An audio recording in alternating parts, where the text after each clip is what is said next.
আমার মেয়েটা আমাদের কওমি মাদ্রাসার হিসেবে কুদুরি জামাত, মানে অষ্টম শ্রেণী ধরেন সর্বোচ্চ, এই হিসাবে পড়ে কুমিল্লা কোটবাড়ি। তা আমি গতকাল বৃহস্পতিবার দুপুরবেলা 1:30-2টার দিকে আমার মেয়েটারে আনতে গেছি মাদ্রাসার থেকে। ওইখানে একজন আমার ঘনিষ্ঠ আলেম সমবয়সী, উনি বলতেছেন, হুজুর আপনি নিজে আসলেন কষ্ট করে এই ব্যস্ততার ভিতর দিয়েও, আপনি নিজে আসা মেয়েকে নিতে হইল। তা আমি বললাম, দেখেন আপনি এটা কি বললেন, আপনি জানেন না এটা আমার মেয়ে, তার আখলাকের দিকে নজর রাখা এটা তো আমার জিম্মাদারি।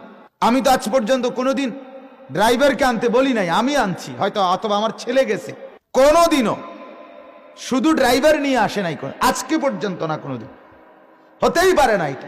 এটা তার আখিরাতের ব্যাপার, আখলাকের ব্যাপার। তাহলে এই যে ফিকিরটা আমার জিম্মাদারি, তাহলে বাজার করা, এরপরে তার জন্য প্রয়োজনীয় জিনিসপত্র ক্রয় করা, এটাও যেমন দায়িত্ব, তার আখিরাতের ফিকির করা এটাও আমার দায়িত্ব। আমরা যদি এই কথাটা মিলাইতে পারতাম নিজেদের মধ্যে, স্ত্রী আমার দুনিয়ারও আখিরাতেরও, ছেলে আমার দুনিয়ারও আখিরাতেরও, মেয়ে আমার দুনিয়ারও আখিরাতেরও, আর সংসারের মূল ফিকির স্ত্রী ছেলে মেয়ের দিনদারি, তাদের সুস্থতা, তাদের নিরাপত্তা, তাদের আরাম আয়েশ দোনো জায়গায় দুনিয়া আখিরাতের, এটাই হলো মেন জিম্মাদারি, এটাই হলো প্রধান দায়িত্ব। আল্লাহ নবী সাল্লাল্লাহু আলাইহি ওয়াসাল্লাম এটাই বুঝাইছেন, ওয়াকুল্লুকুম মাসউলুন আন রাইয়াতিহি, তোমাদের প্রত্যেকেই তোমাদের অধীনস্থদের ব্যাপারে জিজ্ঞাসিত হবে। আল্লাহ তাআলা জিজ্ঞেস করবেন, তোমার স্ত্রী যে বাজারে বাজারে ঘুরছে, তুমি কোথায় ছিলে? তুমি কি বেডই না প্লাস্টিক সেটা কও। তোমার মেয়ে যে সারা রাত আরেক ছেলের সাথে কথা বলছে, তুমি কোথায় ছিলে? তুমি মানুষ না ফায়জামা সেটা কও।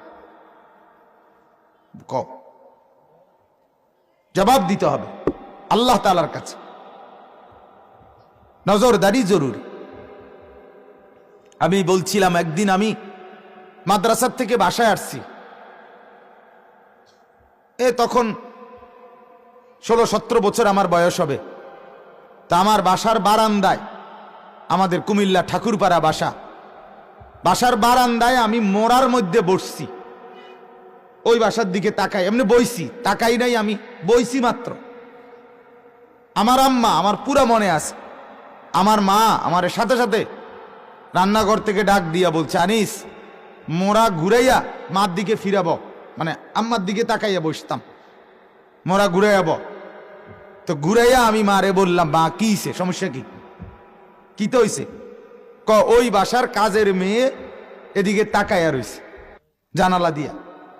মা এটা নজর রাখছে, মা রান্নাও করতেছে, তখন তো আমার জন্যই রান্নতেছে, তাহলে মা আমার জন্য রান্নাও করছে, মা আমার আখলাকের ফিকিরও করছে। এটা জরুরি, দুইটা মিলানো জরুরি আমাদের, এটাই আমাদের সবচেয়ে বেশি জরুরি ডিউটি। জীবন চলার পথে এই কোটি কোটি টাকার উপার্জন, এই বাজার, এই ব্যবসা, এই কামাই রোজগারি উপার্জন, এই প্রাসাদ বিল্ডিং, দরজা জানালা খাট পালঙের মূল মাকসাদ স্ত্রী সন্তানের উভয় জাহানের নিরাপত্তা, আরাম।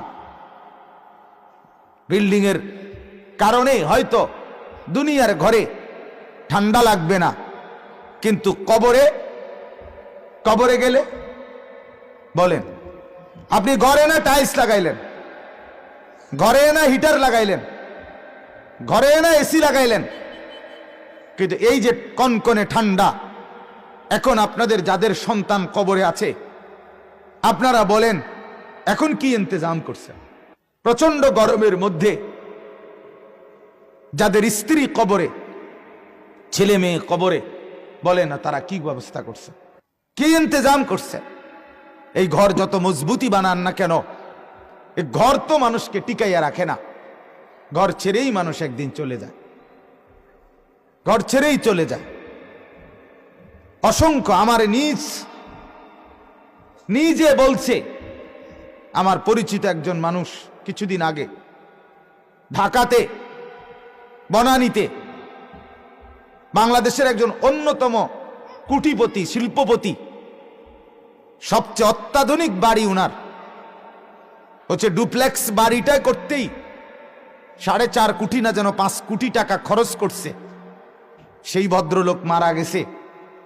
হসপিটাল থেকে রাত্রিবেলা তার লাশটা ঘরে আনে নাই, ওইখান থেকেই রেডি করে জানাজার মাঠে নিছে, সেখান থেকে দাফন করে দিছে। এক বেলার জন্য আর ওই ঘরে জায়গা দেয় না। এটাই তো সহজ কথা, এটাই তো বাস্তবতা, প্রতিদিনকার সত্য কথা, প্রতিদিনকার দৃশ্য এটা, জাজ্জল্যমান বাস্তবতা এটা। অতএব আপনাদের কাছে আমি এটাই বুঝাইতে চাইলাম, প্রথম প্রত্যেকেই ফিকির করেন। আমি যে কথার জন্য বলছি, আমার স্ত্রী, আমার ছেলে, আমার মেয়ে, আমার পরিবার বলতে যে দূর বুঝায়, গোটা পৃথিবী বাদ দেন, গোটা দেশ নাইলে বাদ দেন, আপনি যান, আপনি পারতেন না, বেশি করতেন, ঠিক আছে বাদ দেন, ইউনিয়ন বাদ দেন, পাড়া বাদ দেন, মহল্লা বাদ দেন, কিন্তু কমপক্ষে ঘরটুকু বাদ দেওয়ার কোনো সুযোগ আমার নাই। আমার স্ত্রী ছেলে মেয়ের ব্যাপারে আপনি গাফলতি করা, খামখেয়ালি করা, এদিক থেকে দৃষ্টি ফিরাইয়া রাখা, এই সুযোগ ইমানদারের, মুসলমানের নাই। যদি আখিরাতের মুক্তি পেতে চান, যদি জাহান্নাম থেকে বাঁচতে চান, তাহলে স্ত্রী সন্তানকে সহ দিনদারির উপরে রাইখা এরপরে বাঁচতে হবে। তারা নামাজ না পড়লে আমি কীর্তার মুখ, আমি কি করবো? আমি ছেলে নামাজ না পড়লে, মেয়ে নামাজ না পড়লে আমি কি করবো? আপনি কি করবেন মানে আপনি দেখবেন কবরে গেলে আপনারে কি ফিডাটা ফিডে, আপনি শুধু চাইয়া না থাকবেন। আপনি হাসরের মাঠে না দেখবেন আপনারে কি ফিডাটা ফিডে, আপনি তাকাইয়া না দেখবেন। আপনার এই খামখেয়ালি, ফাকনা আলাফ, রসিকতা, ঠাট্টা, তামাশা, এগুলো আমার সাথে না আপনি বললেন, আর সে আজিমের মালিকের সামনে কেমনে বলবেন? কথা বলেন না। ফেরেশতার সামনে কিভাবে বলবেন? পারবেন বলতে? এসব তামসার কথা। আমি বুঝি নাই, আমি জানি না, এসব বলার সুযোগ হবে? মুসলমান আবার জানে না কেমনে? ইমানদার আবার না জানে কেমনে? ইমানদার তো মূর্খ হয় না, মুসলমান বেকুব হয় না, মুসলমান জানে না, এটা কোনো মুসলমানের পরিচয় হতে পারে না। যে নবী সাল্লাল্লাহু আলাইহি ওয়াসাল্লাম বলেন, তলাবুল ইলমি ফরিদাতুন আলা কুল্লি মুসলিম, দ্বীনের প্রয়োজনীয় ইলম তলব করা, জেনে নেওয়া, খুঁজে নেওয়া, বুঝে নেওয়া, যখন যার সামনে যা সে সম্পর্কে ইসলামের বিধান জেনে নেওয়া আল্লাহর নবী বলছে প্রত্যেক মুসলমানের উপরে ফরজ। আপনি গাফলতি করলেন কেন? আপনি গাফলতি, আপনি বিয়ে করবেন, বিয়ের আগে বিবাহের মাসআলা আপনার জানা আপনার জন্য ফরজ। আপনার ছেলে হবে, আপনার মেয়ে হবে, স্ত্রী সন্তান সম্ভবা, গর্ভবতী, এই মুহূর্তে আগত সন্তানকে নিয়ে আপনাকে কি করতে হবে এটা জেনে নেওয়া আপনার উপরে ফরজ। এটা ফরজ আপনার উপর। মানুষের একটা মিষ্টি খাওয়ানো আর ব্যাটকানো, এটাই আপনার দায়িত্ব। হ্যাঁ, ঠাট্টা করা, মজাক করা আপনার দায়িত্ব ছিল, এটা আপনি জানলেন না কেন?